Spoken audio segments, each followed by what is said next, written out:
Millions of Americans have used at-home testing kits from popular companies like 23andMe and Ancestry.com to uncover their genetic lineage. But sometimes these tests reveal more than just your roots.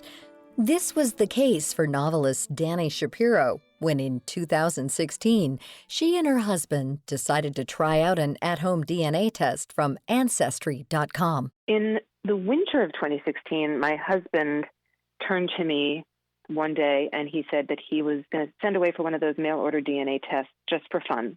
And he asked me if I wanted to do it too. And I went along with it. For no reason other than that he was doing it. I could easily have said no. However, when the test came back, the results revealed a different story. When my results were returned a few months later, in fairly short order, they revealed to me that my father, my beloved father, who passed away when I was 23, many years earlier, had not been my biological father, which is something that I had never remotely thought, known, entertained. The thought had never crossed my mind that could possibly be the case. The father that she was extremely close with before his passing and who had raised her had in fact not been her biological dad. Shapiro realized she was only half Jewish and her half-sister was completely unrelated to her. Shapiro had known for a long time that her parents had turned to a fertility clinic in Philadelphia to help conceive her, but never knew the full truth that they had received sperm from a male donor. Why did they keep it a secret? Because everyone kept it a secret. That's something that I learned as I began to research and report my own story. I was essentially like researching the story of my life, like literally the story of how I came to be. And one of the things that I discovered was that especially back in the very beginning of when there were any kind of fertility treatments available at all, infertility was considered so shameful and it was so traumatic for couples who were trying to have a family that everything was cloaked in secrecy. And parents were told, never, ever tell anyone what you've done. The child will never know, and just forget it ever happened and go to the grave with this secret. So her parents did, until Shapiro unraveled this secret at 54 years old. Looking back at the series of events, Shapiro says she's relieved she found out when she did. I don't wish that I had found out much earlier, because I don't think I could have handled it when I was much younger. I think as a teenager and in my 20s, I had a pretty rocky time of it, especially after losing my dad. He died in a car accident. My mother was also in the car, was badly injured, and I was in a really rough patch. And I identified with my dad. He was my much stronger connection as a parent. And I think if I had discovered that we hadn't had a biological connection and not been able to discover anything more than that, that would have rocked me differently, much harder.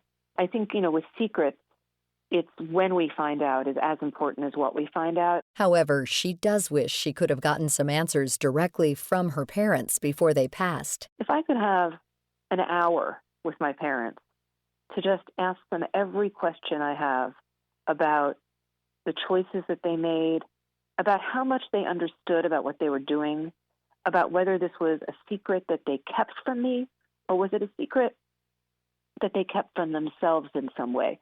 The tagline for my podcast, Family Secrets, is the secrets that are kept from us, the secrets we keep from others, and the secrets we keep from ourselves. And in many ways, I think the secrets we keep from ourselves are the most profound kind of secrets.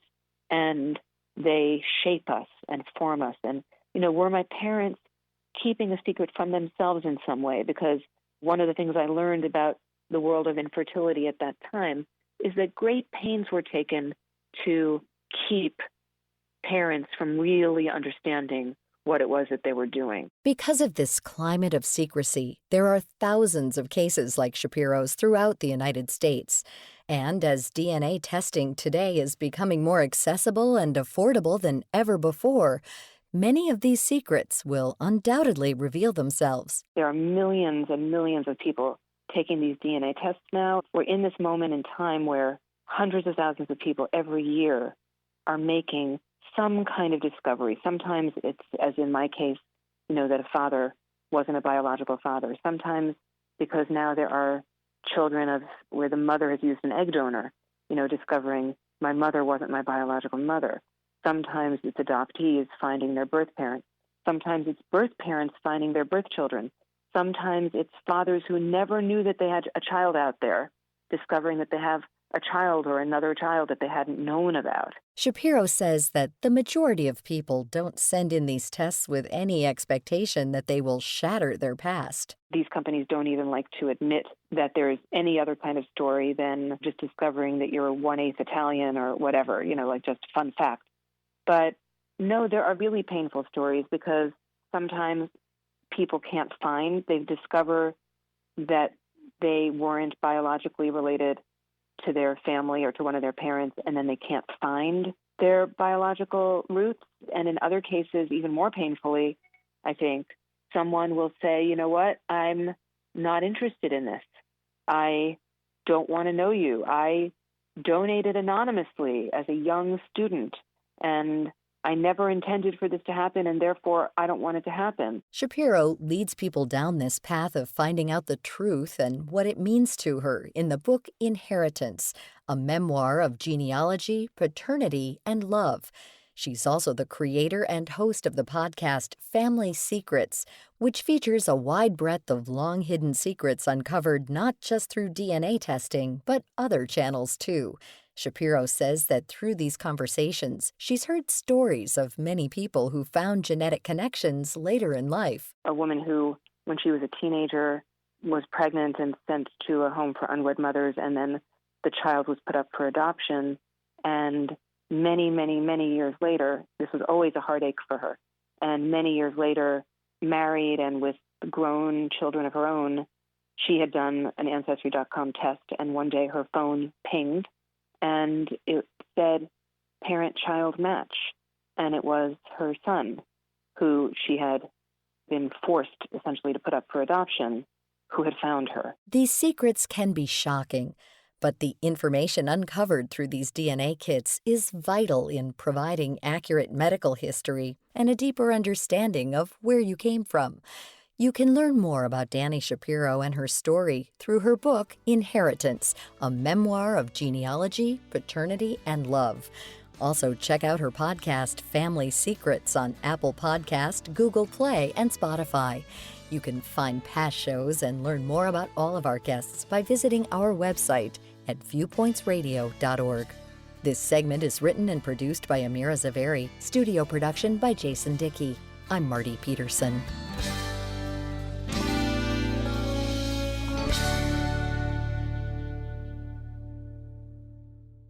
Viewpoints returns in just a moment. Americans are taking sheltering in place seriously. During the week ending March 15th, when social distancing first started to take hold, produce sales were up 40%, and potato sales were up more than 72%. Columnist Produce by Pamela says that's because people are filling pantries for the long haul. Frank Muir is president and CEO of the Idaho Potato Commission. Potatoes have a long shelf life, but as with any produce, it's dependent upon how they're stored. Potatoes should be stored in a cool, dark, dry place, but not in the refrigerator. The cold converts the starch to sugar, which creates a sweet flavor. Also, don't wash your potatoes before storing them, and don't store them near onions. Finally, if your potatoes sprout, that's okay. Just pick the sprouts off and your potatoes will be ready whenever you need them. Staying in also means you'll need to cook with ingredients you already have on hand. You'll find recipes with that in mind at idahopotato.com. That's idahopotato.com.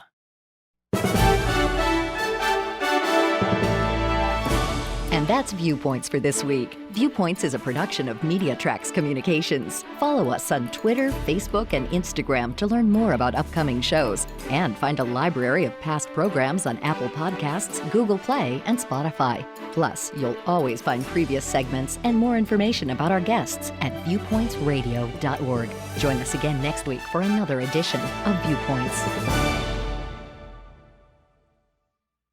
Coming up next week. We're looking at a possibility of 1 billion climate refugees by mid-century. The next looming global crisis. Then, we look at housing today, and it's a nightmare. Homelessness is increasing around the country. I think a quarter of tenants spend more than half their income on rent. A deep dive into the housing crisis plaguing America's landscapes. I'm Marty Peterson. And I'm Gary Price. These stories in depth on your public affairs magazine, Viewpoints.